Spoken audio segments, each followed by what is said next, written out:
All right, good afternoon. I'm Sheriff Kevin McMahill with the Las Vegas Metropolitan Police Department. With me today is Chief Timothy Shea of the Boulder City Police Department and our Special Agent in charge of the local FBI office, Christopher Delzato. We're here to provide information regarding a critical incident that started last night at an LA Department of Water and Power facility located near Boulder City. First and foremost, I'd like to make sure that our communities all understand that there is no ongoing threat at this time. At approximately 10 a.m., Boulder City Police Dispatch received a 911 call reporting a vehicle crash through a secured gate at the power substation. The caller indicated that the driver appeared deceased and that gunshots had been heard after the crash. Boulder City police officers immediately responded to the scene. The driver of this vehicle is identified as 23-year-old Dawson Maloney of Albany, New York. Here's a brief video of that vehicle crashing through the gate.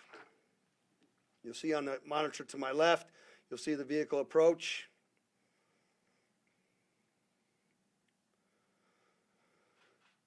Now the second video you'll watch from the right, you'll see the vehicle crash right through the gate into the power facility. At approximately 1 p.m., LVMPD was notified and our counterterrorism section responded to assist. Upon arrival, officers observed, obviously, the broken perimeter fence consistent with the vehicle being intentionally driven through it, a debris field leading to the silver Nissan Sentra bearing New York license plates. The vehicle was stopped against large industrial wire reels, as you can see in the photograph to my left. And as they got closer, they observed a deceased male subject in the driver's seat with an apparent self-inflicted gunshot wound to the head. The subject was also holding a shotgun. You'll notice at in that previous picture, there's a gunshot through the windshield of the vehicle as well. The officers were also able to observe multiple firearms visible inside of the vehicle. In coordination with the Albany Police Department, we learned that the suspect had recently been reported missing out of New York and that he had communicated with family members just prior to this incident. The suspect had made multiple statements referencing self-harm and alluding to committing an act that would place him, quote, on the news, unquote. In a message to his mother, the suspect referred to himself as a dead terrorist son and stated he felt he had an obligation to carry out his act. We also confirmed through the license plate reader data that the suspect traveled from New York to Nevada in a rental vehicle. You see that LPR data on the screen to my left.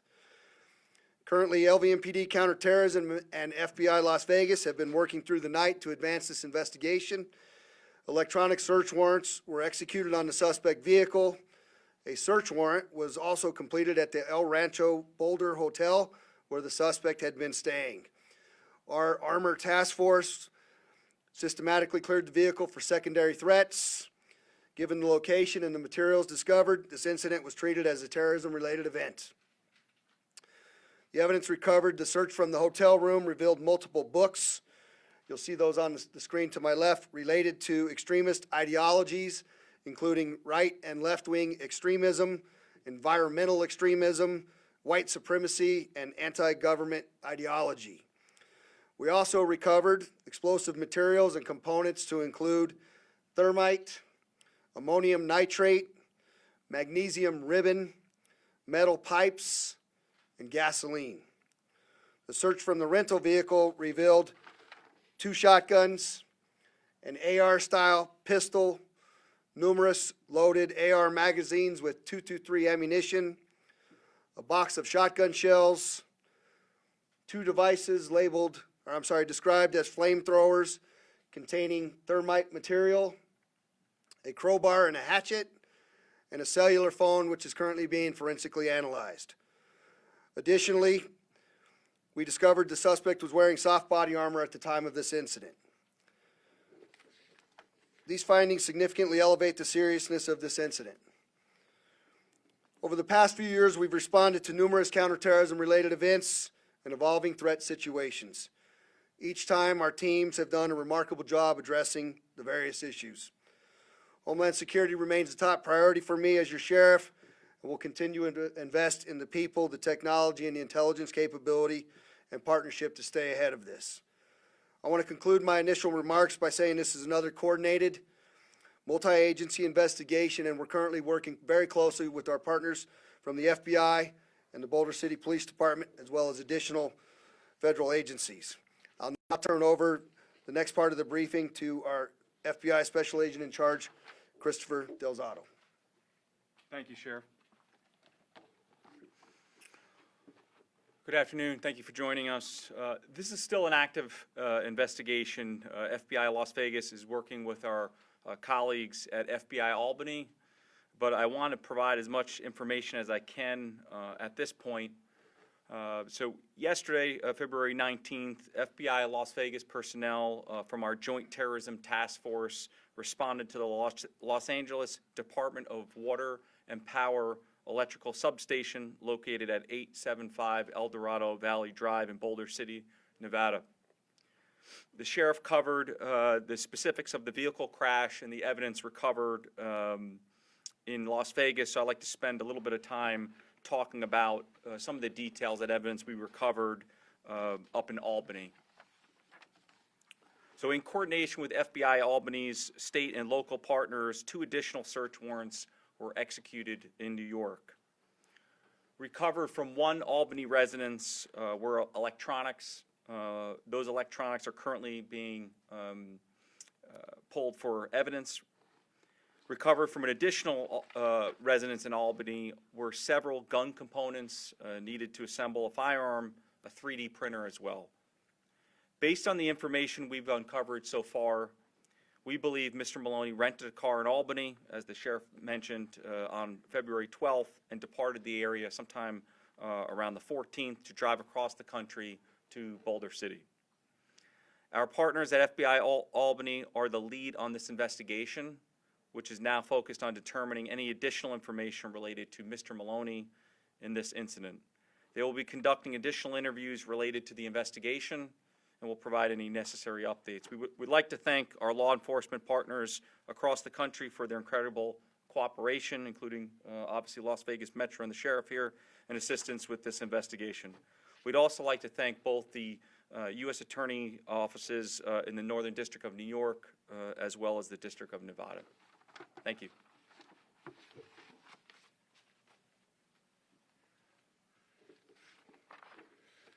Good afternoon. I'm Tim Shea. I'm the Chief of Boulder City Police Department, and I want to say we appreciate the partnerships and coordination that are evident in this case. I want to just point out that there's no indication of major damage to any of the critical infrastructure. There are also no known service interruptions, and the scene remains active investigation as it continues and the processing continues of the evidence. We also recognize the gravity of an armed individual intentionally breaching the power facility while in possession of incendiary components. Our responsibility is to identify threats early and act decisively and protect critical infrastructure. Because of the rapid response and coordination in law enforcement action, this incident was contained quickly. There is no continuing threat to the community. And I want to emphasize that the public can play a critical role in the protection of these critical investigations and structures by following the see something, say something guidance. Thank you, and I'll turn it back to the sheriff.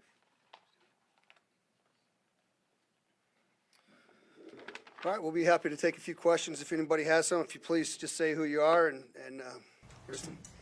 Kristen Drummond with News 3.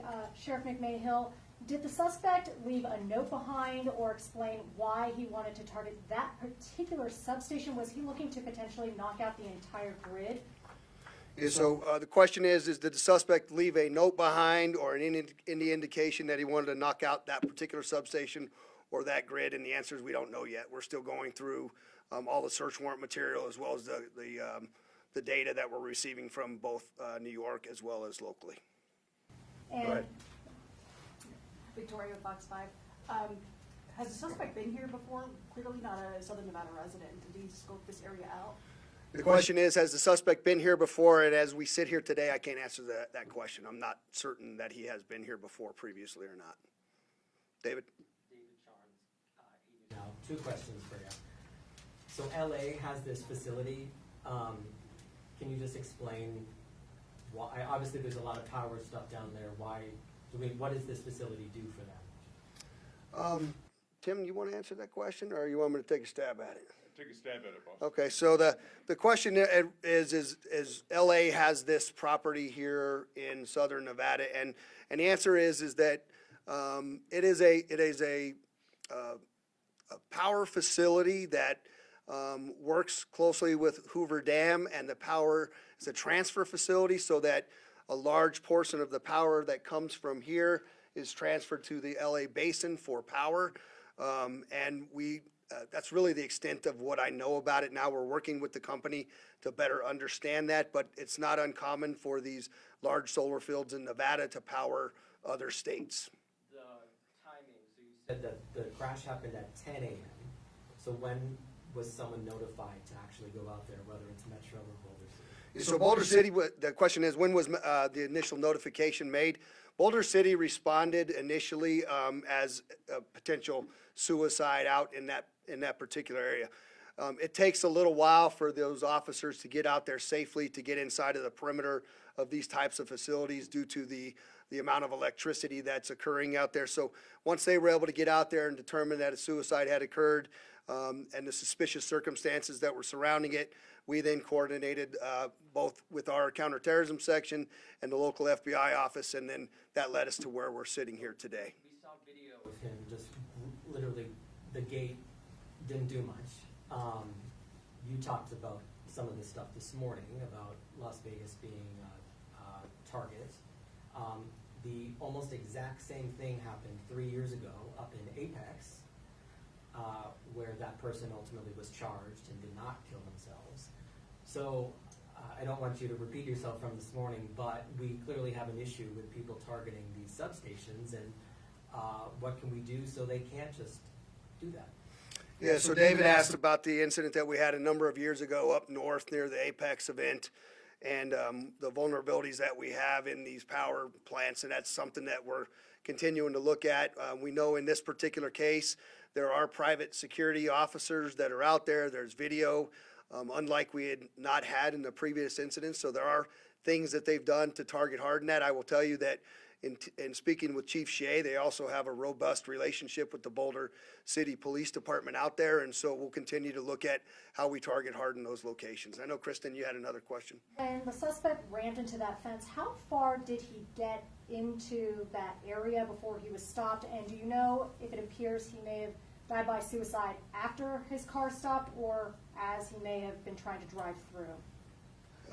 The question is, how far did he get in, and did he commit suicide before he was stopped by those wire? We believe that the wire barrels stopped him, and he committed suicide. The actual distance, I haven't been briefed on that distance yet, but we can provide that information as we move forward. One more, sir. Brian Horwath, Review Journal.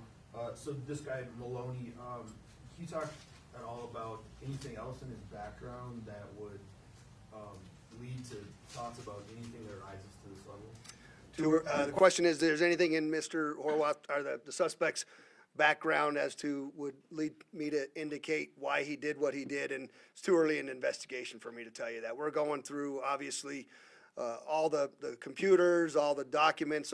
You saw this smorgasbord of radical literature that is there. This is something that we have seen in the last couple of years, that individuals will take very left-wing ideology, very right-wing ideology, combine it with a cult and a number of different types of things, and then they come up with their own ideology, right?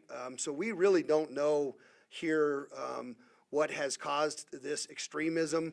There's some indications that there had been potentially some early online activity that he had alluded to, but it's too early for me to tell you with any definitive ability that these are the things that caused that. But as we continue in the investigation, we'll certainly come back and provide you additional updates, and we thank you very much for coming and covering this. Have a good day.